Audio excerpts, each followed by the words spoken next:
listening to the Voice of Insurance podcast, produced in association with Advantage Go, enabling an enterprise view of exposure. Today's podcast is another really positive and uplifting meeting with someone right at the top of their game.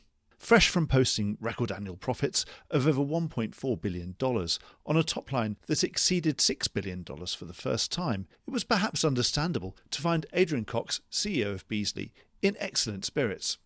Whilst the market may be peaking in terms of pricing, speaking to Adrian, it certainly doesn't seem to be peaking in terms of profitable opportunity. And much of this podcast is a dissection of global specialist insurance opportunities in the world and how a top-tier progressive underwriter like Beazley is positioning itself to make the most of them. Whether it be fast-emerging new classes of insurance relating to the decarbonisation of the economy, burgeoning new geopolitical risk and complexity, the rise of parametric covers, the application of artificial intelligence, or indeed the fast-changing dynamics of how insurance itself is being transacted, this encounter reveals positive new thinking and investment in abundance. Listen on for all of this and more. I think if you listen closely enough, you can hear a distillation of Beazley's distinctive culture coming through, not just in what Adrian is saying about the issues of the day, but in the way he's saying it. It seems that it is possible that rigour and discipline, combined with worldly curiosity and a willingness to allow controlled experimentation in the understanding that not everything will go to plan, can all form key parts of a successful business culture. This is another good episode to file away for when you're in need of a morale booster. Adrian's enthusiasm and good humour are infectious, and I think you'll enjoy listening to this as much as I enjoyed recording it. Enjoy the podcast. Adrian, welcome back to the Voice of Insurance. Mark, thank you very much indeed. It's great to be here. It's become sort of like an annual fixture. Yep. It was probably just over a year ago when we last spoke, and it's been another really, really good year for Beazley.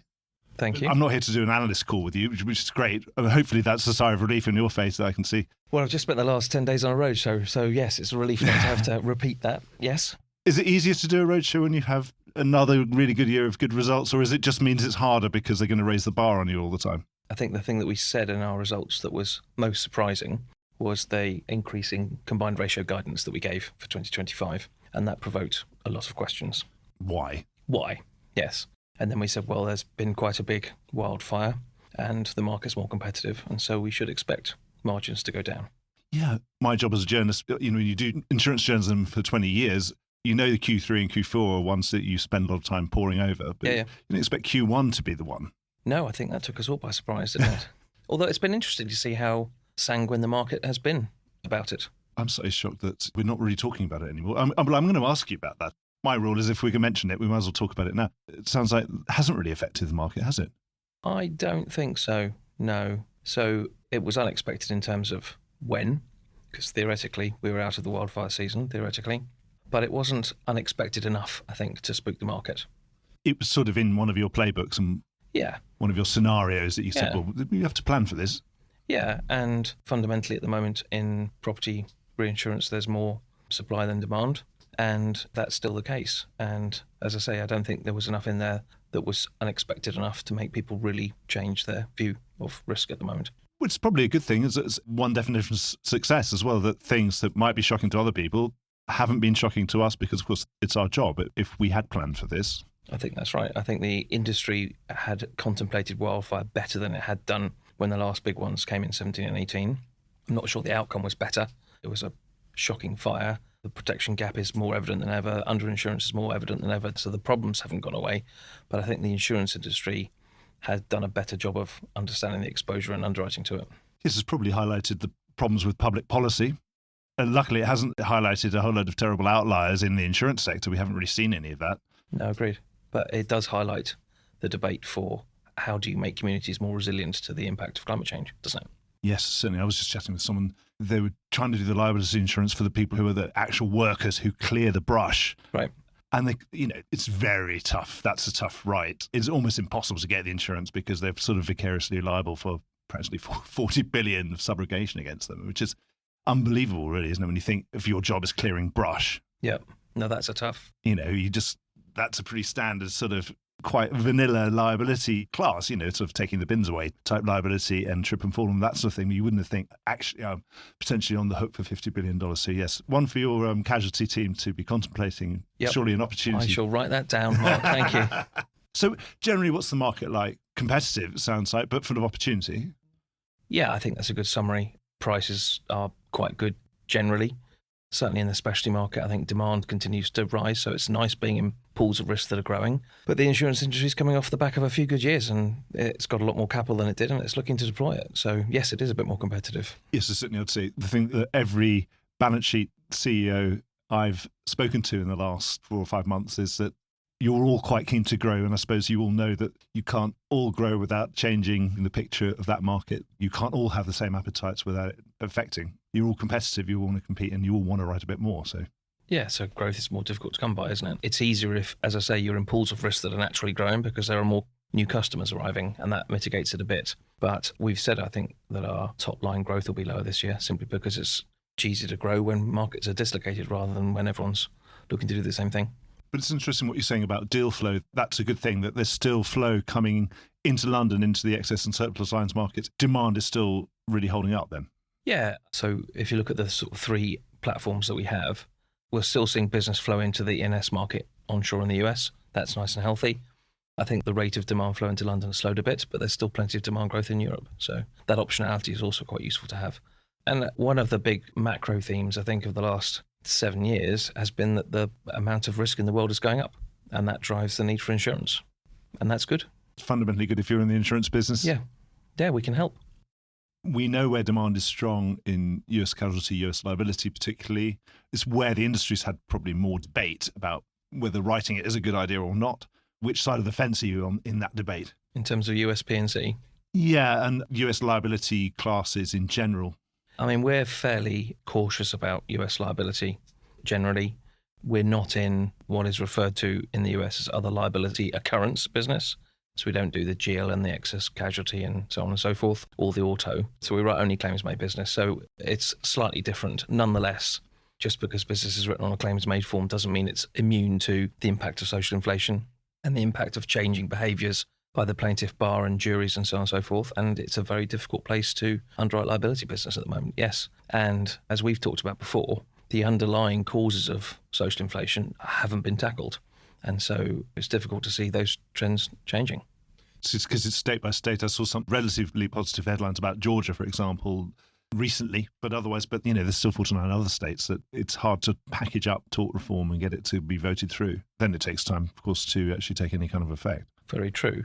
And even underlying that, why are juries angrier than they used to be is a bigger question.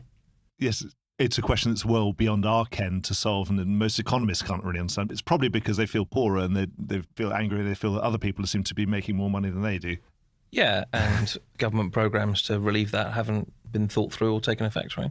Yes, so that's way beyond our ken, isn't it? That's a Voice of Society podcast rather than a Voice of Insurance podcast. Well, but we are part of society. We're fundamentally important parts of society. But the interesting thing is, say, 20 years ago, we'd go to a conference and an insurance CEO would say, it's not fair, nothing works in the whole world without insurance. No one notices. We only notice when we're not here. Yep. Whereas then the planes don't fly and you don't have food on the table, and then your school shuts down because there's no liability insurance for your local council, etc. But of course, now we're more in the crosshairs of, at least I think we're more in the debate in terms of, as an industry, that people realise that we're important. Particularly now in London, we see, all the protesters and these sort of people, that they know that we're a pressure point in society within the capitalist system. They know that we can have pressure put upon us, whereas I think 20 years ago they wouldn't have noticed.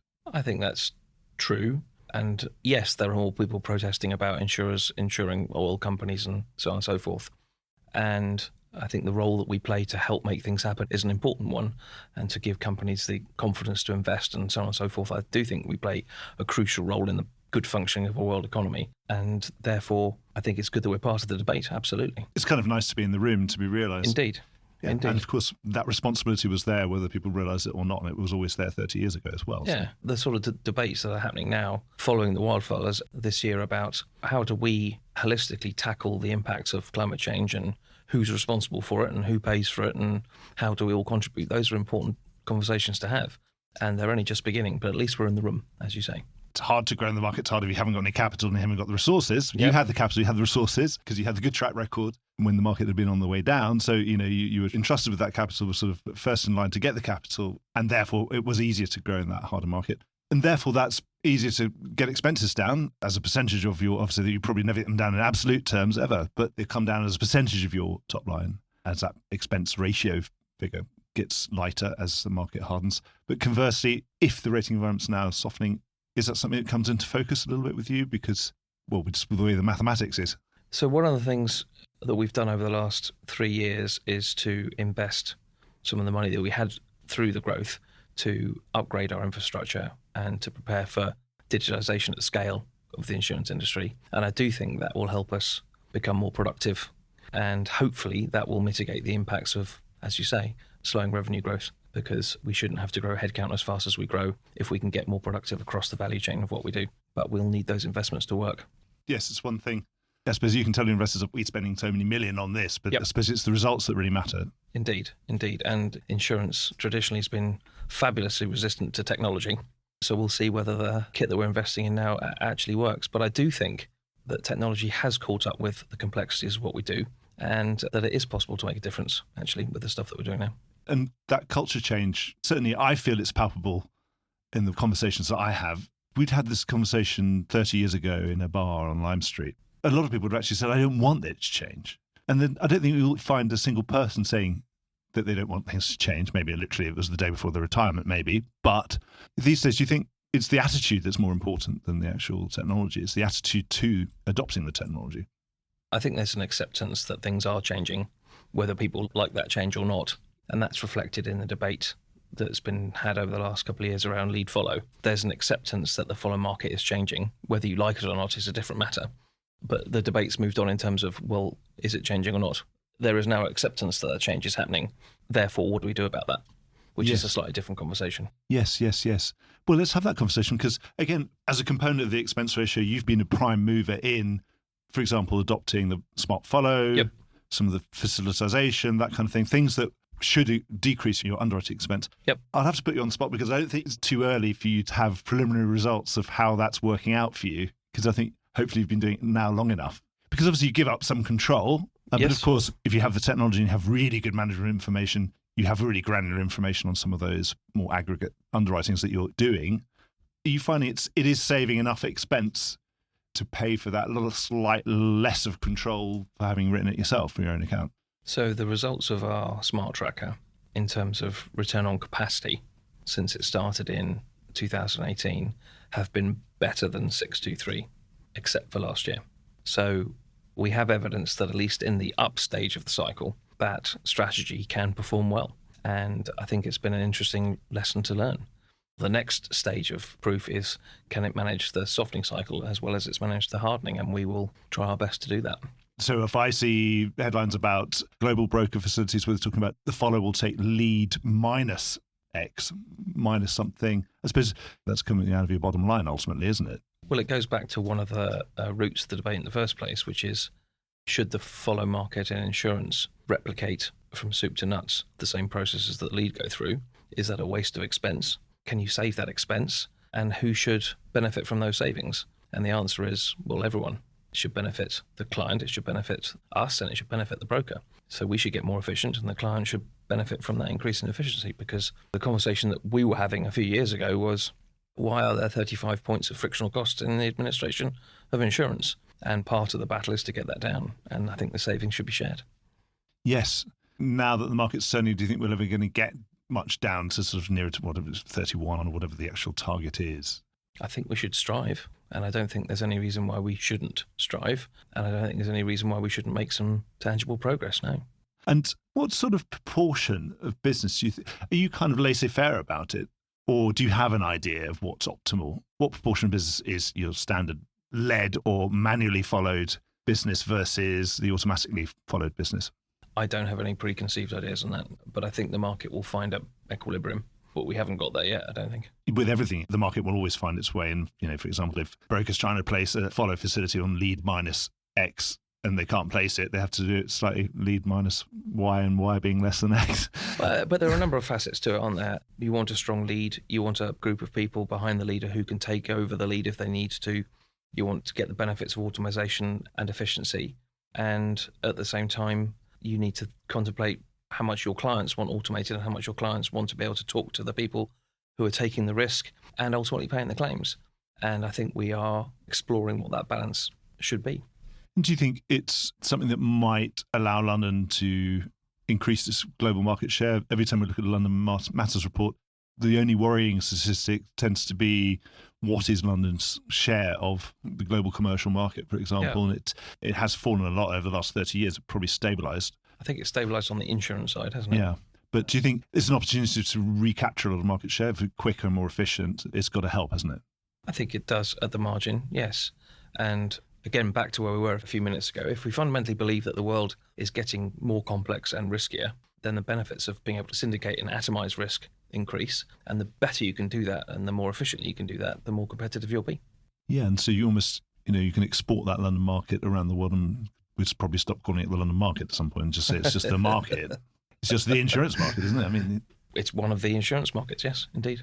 Obviously, you were talking about investment technology, and you couldn't be talking about technology in 2025 without talking about AI. I'm sure you're a very progressive insurer. You've been trying out different things, Thank you. Usually not shy in coming forward on these things. Where do you think the best use cases are lying? And there's lots of them.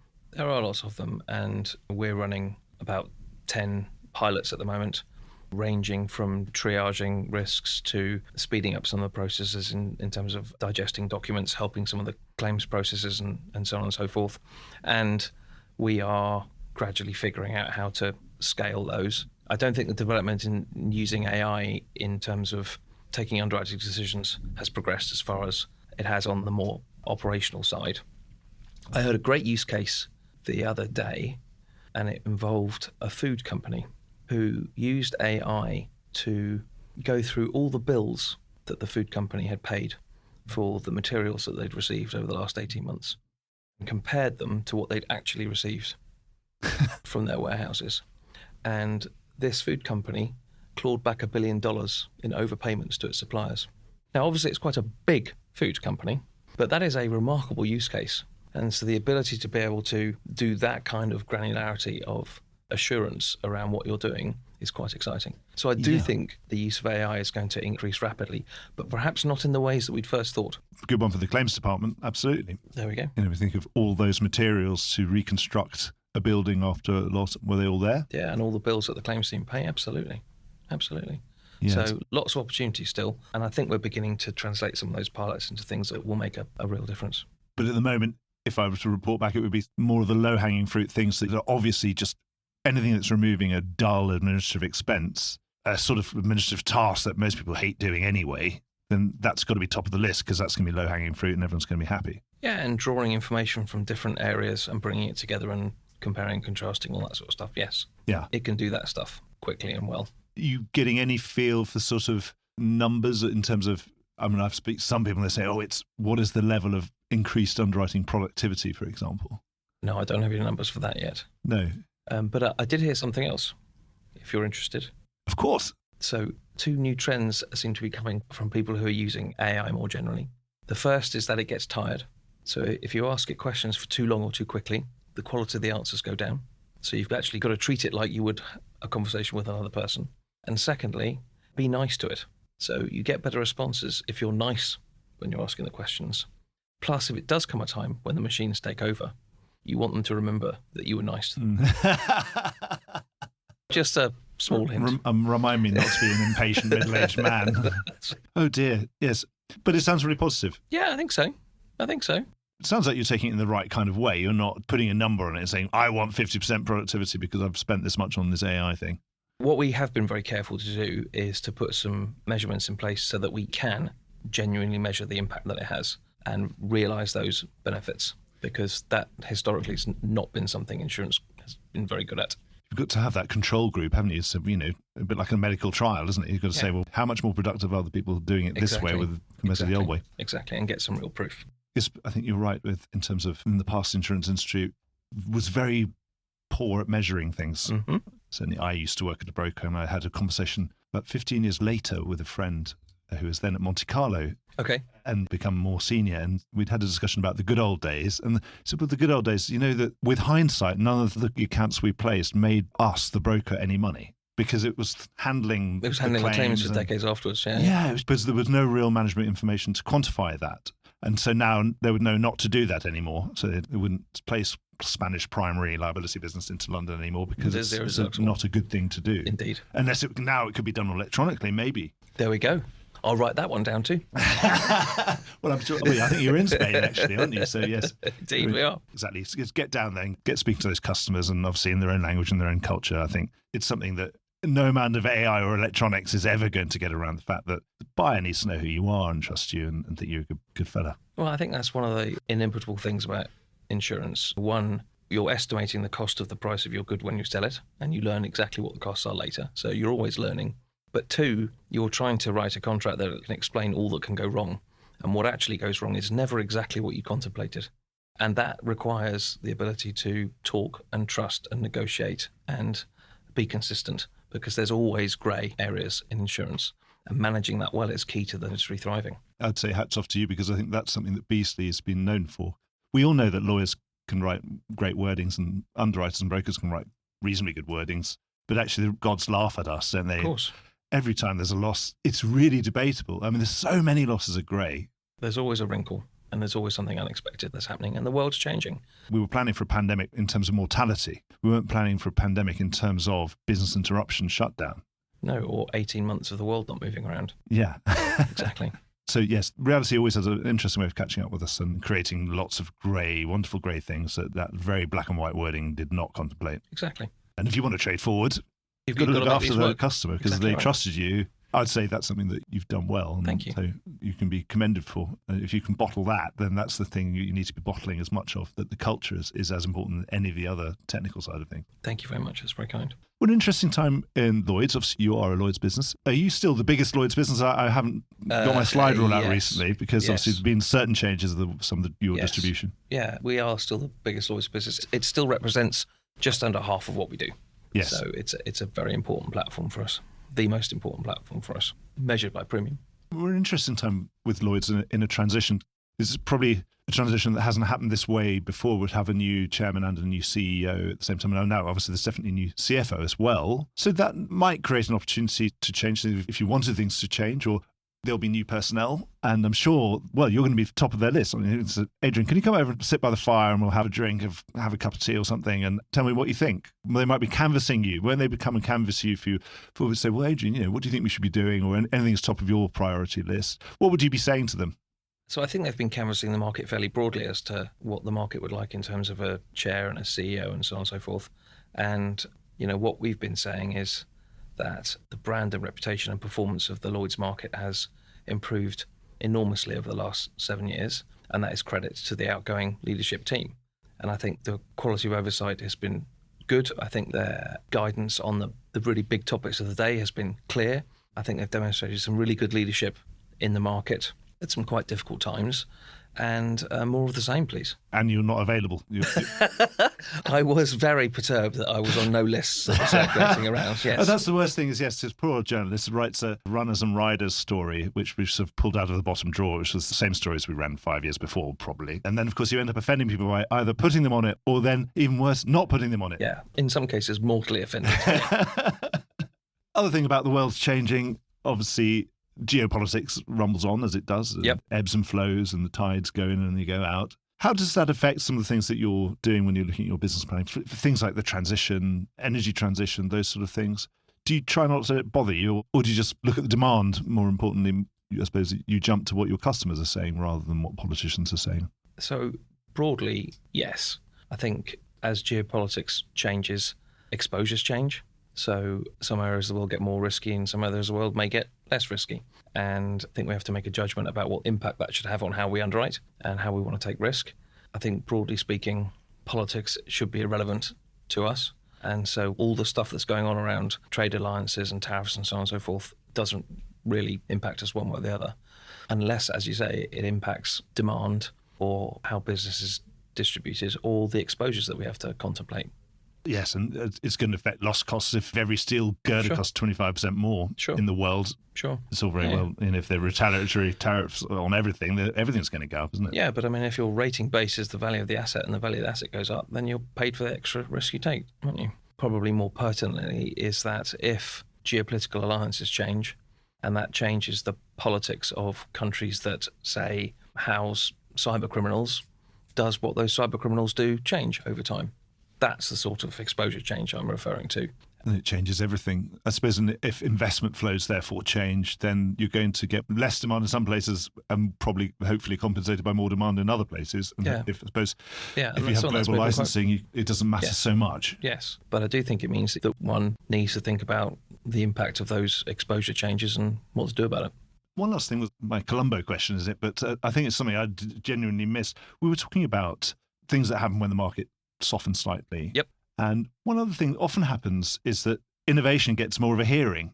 I find that usually at the bottom of the soft market, the more expansive and exciting things tend to happen. But a lot of really good things tend to come out of the bottom of the soft market. The Lloyd's Lab, for example, I'm going to go over there after this, actually. Always exciting and unqualified success, probably. But right at the bottom of the soft market, I was probably with my cynical journalist hat on thinking, this is someone clutching at straws trying to get innovation to happen. But actually, very laudable thing to have done, because you can't make innovation happen if you don't try and encourage it and just give it a space to happen, give it a chance and try. So, I mean, that's a fantastic thing. So is it easier to get innovative ideas off the ground in a softening market? And is there more of an imperative to do so? Because obviously the classic thing about the hard market is, go away, we're too busy making money when someone comes with a new idea. We're making too much money out of the old stuff. Go away and come back when the market's soft, and then we'll give you a better hearing. Sort of. I think there's usually a reason for the hard market, which is things are perceived as difficult. So navigating through a hard market uses up a lot of bandwidth. So I think there is less bandwidth to think more broadly about stuff if you're caught up trying to navigate a complex market and the reasons why that market is turning in the first place. Having said that, I think there's been a reasonable amount of product innovation over the last few years anyway, and quite a lot of the innovation that we are investigating right now is driven by what's changing in the world. So we're interested in transition products. Why? Because the evidence of companies wanting to invest in that transition is increasing. We're interested in property risk. Why? Because climate change is obviously making property risk more complex, and are there different ways that we can tackle that? And so the increasing popularity of parametric insurance, for example, is an interesting evolution in that, responding to genuine changes in demand. And so I think what's been exciting about innovation over the last few years is not because it's people desperately searching for new things to do because they've run out of road in what they do currently, but it's because there's obviously demand for different things because the world's changing. And that's quite energizing, actually. So, yes, I suppose you just got to keep doing what you're doing and keep trying out new ideas, the ones that sound good, obviously. Yeah, and give them a sandbox. Don't take too much risk, but take some risk and then learn. Any of the ones you're most particularly excited about, and obviously, you're a cyber leader, when you look at sort of all those interesting little saplings that might grow into great mighty oak trees to be another cyber, which one would you get most excited about? For example, a parametric, I find it difficult to see it becoming this all-encompassing thing because obviously it would be limited. For example, it has to be a sophisticated buyer to buy a parametric product to start with. Well, it's one end of the chain or the other, isn't it? Yeah. So parametric insurance, I think, has a use for communities that can't afford to buy full-fat indemnity insurance. At the other end of the scale, there are sophisticated clients who say, I have an insurance tower, which works, but actually one of the first things I need in the event of a big loss is immediate cash flow. Yeah. And so parametric insurance actually has a strategic place in my risk transfer solutions because it fulfills a specific need. That piece of thinking is relatively new, and that is scalable to a certain extent, and it fulfills a specific need, and I quite like that. It's nice not to have to be worrying about grey areas. No. Well, one hopes it is black and white. Of course, oddly enough, it's not always black and white because some of the ones after the great Tohoku earthquake, of course, were some of the monitoring stations that were parametrics based on what was the Mercalli scale of the quake. Was it 8.9 or was it 9.1? It was a material question. I didn't know. And it was hard to know because it had to be approximated because the quake had actually destroyed the station. That's a shame. And a lot of the wind measuring devices get blown away as well, don't they? Well, they used to. I don't know if they're all sort of made of solid concrete or something, but that would be unfortunate, wouldn't it, if the devices that were there to measure a loss. It's once again the gods laughing at our best laid plans. Exactly. But I do think that evolution of that market is an interesting one. And we're working on a project at the moment trying to figure out how to insure a couple of plants that are being built to try to scale up nuclear fusion. Fabulous. Really interesting. Great stuff to do. And there's lots of that stuff poking around at the moment. That's going to be very exciting. Yeah. Well, where do you even start? I suppose you start by doing it, don't you?